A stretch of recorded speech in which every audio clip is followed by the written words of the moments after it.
Hello guys, in this video I'm going to show you how to move keeper forward in FC24. Here is how to make your keeper rush off their line.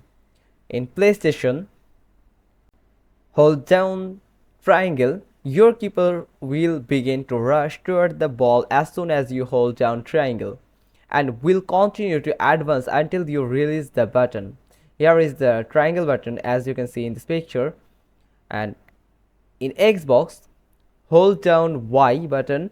Your keeper will begin to rush towards the ball as soon as you hold down Y and will continue to advance until you release the button.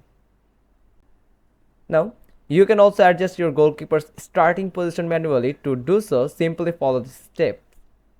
In PlayStation, click in R3 and move the right analog stick in the direction you wish to move your goalkeeper. You know that you can move this in 360-degree angle. In Xbox, click in RS and move the right analog stick in the direction you wish to move your goalkeeper. This button also move 360-degree angle. Keyboard keys to move your GK.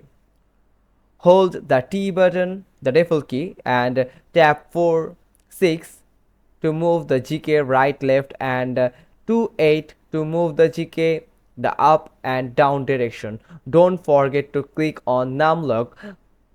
Make sure the num lock is activated.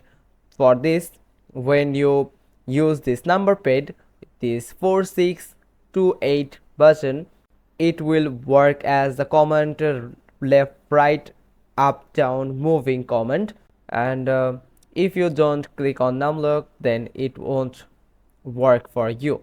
You can manually move your goalkeeper at any point in the game. It is most commonly used to position your keeper when a striker is through one-on-one, but it can also be used to adjust their starting position from corners.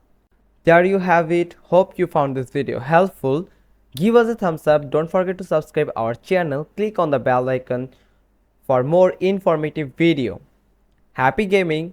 Thanks for watching. Till next time.